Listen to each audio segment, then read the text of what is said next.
Hello, Sarah Sabin, Executive Coach here, and I'm really excited to have with me here today Naomi Harris, who is the co-founder and Chief Product Officer at Factory Labs. Naomi, welcome, and could you just briefly introduce yourself and what you do in your own words? Hi, so I'm Naomi, and I have a company called Factory Labs, and we're a blockchain and AI development company based in London. I head up the product department, and I'm also in charge of creative direction. Fantastic. So Naomi, for anyone listening, has previously done one-to-one work with me, but today we are here to talk about her experience of working with me in the Evolved Leader Mastermind group. So Naomi, could you briefly tell us why did you want to be part of the Mastermind group? Yeah, sure. So yeah, I really enjoyed the one-on-one coaching, and I actually did 2 rounds of those sessions. And when Sarah came to me with the mastermind group, I was actually hesitant because I'm generally not a group person, but I wanted to take that leap and expand my thinking on leadership. And I think it was a different perspective once there was another group of people around me who were actual leaders. So participating in a group of diverse and interesting people rather than one-on-one brings this melding of minds. So that was what I was looking for when I came to this. Yeah, it's that kind of hive mind, that different perspective. And I think it doesn't matter whether a group is from different backgrounds and different industries, as long as they have that kind of peer quality in common. So, what do you feel you learned about yourself during the experience?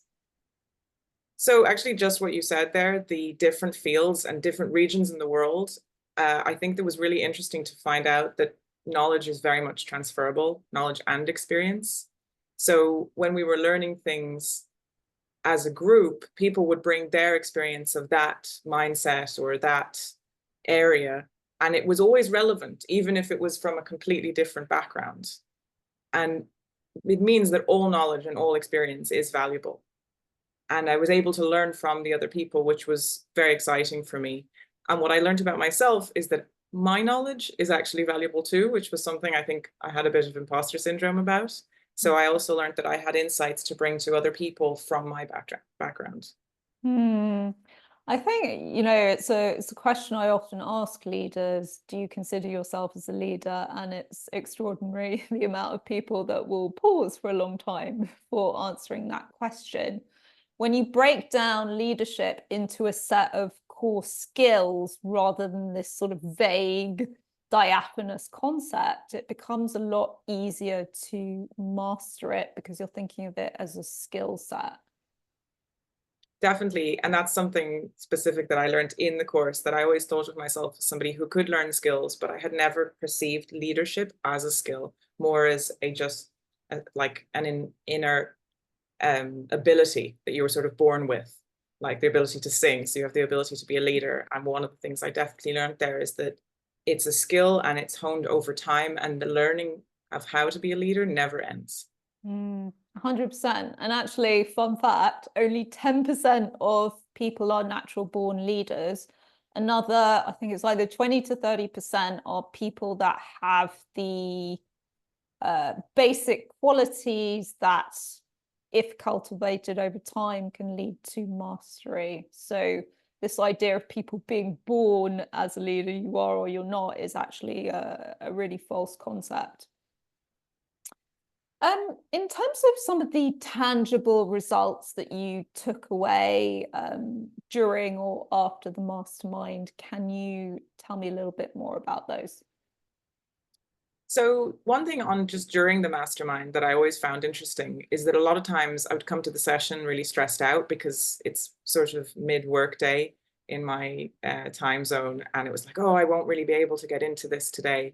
And actually, it was always interesting. And if anything, it would sort of take you out of whatever hassle you were in that day, work-wise, and allow you to think for a while. And usually I'd then go back into work more relaxed. Um, but also since then, I've taken on some more public facing engagements and assumed more responsibility over my domain of the company. So that's actually led to some really interesting connections here in London, if it's with a project that we've started on recently called London Voice, where we're doing actual public intervention, something that I never would have gotten near as usually the person behind the screen.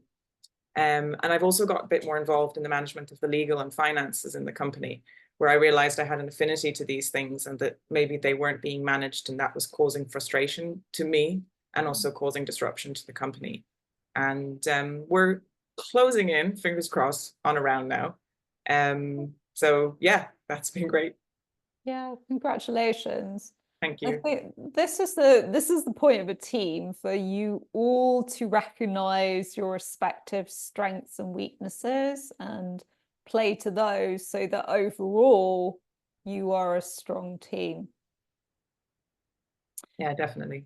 What would you say some of the, let's call them, intangible results are? So this could be like shifts in mindset or perspective, things like that.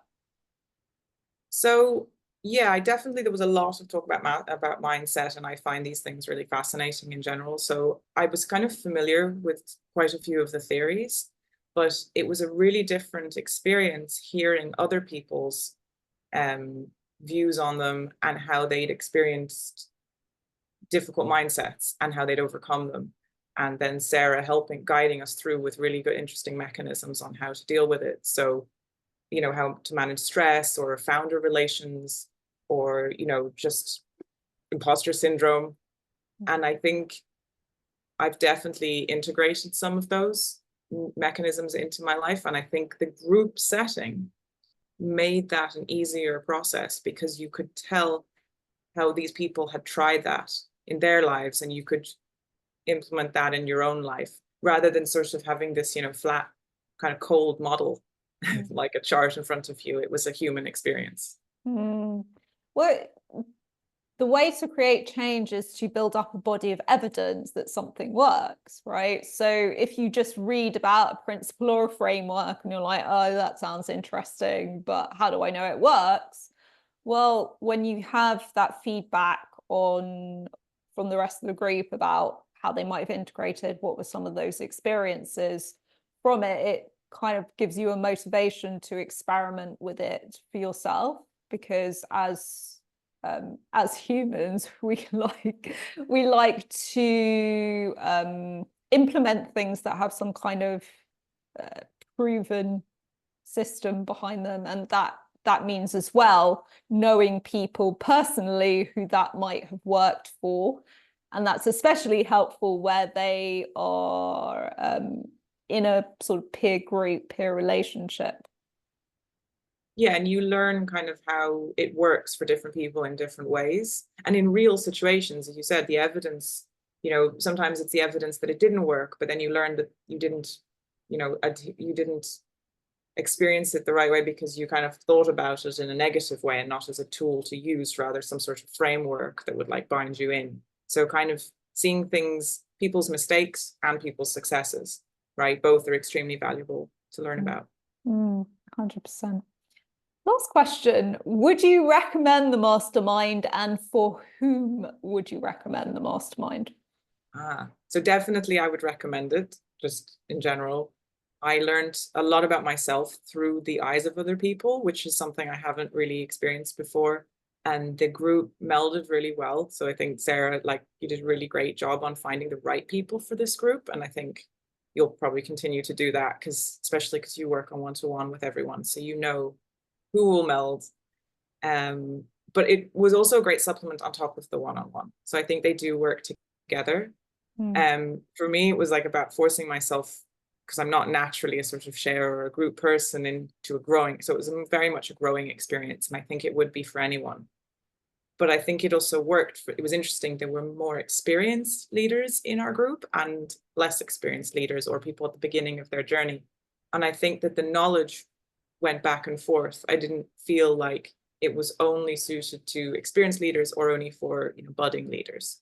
I think if you're changing your mindset, you may have gone 20 years in leadership, but you've ingrained some practices that aren't working for you. And if you're just starting out, you're going to want that knowledge. So I really think that rounded group was very valuable as well. So I would recommend it to anyone at any stage in their leadership career, but each person's obviously coming looking for something different. And it was important to keep my eye on that as well. So for me, it was to recognize myself as a leader. Thank you so much for taking the time to talk to me today, Naomi. Thanks, Sarah.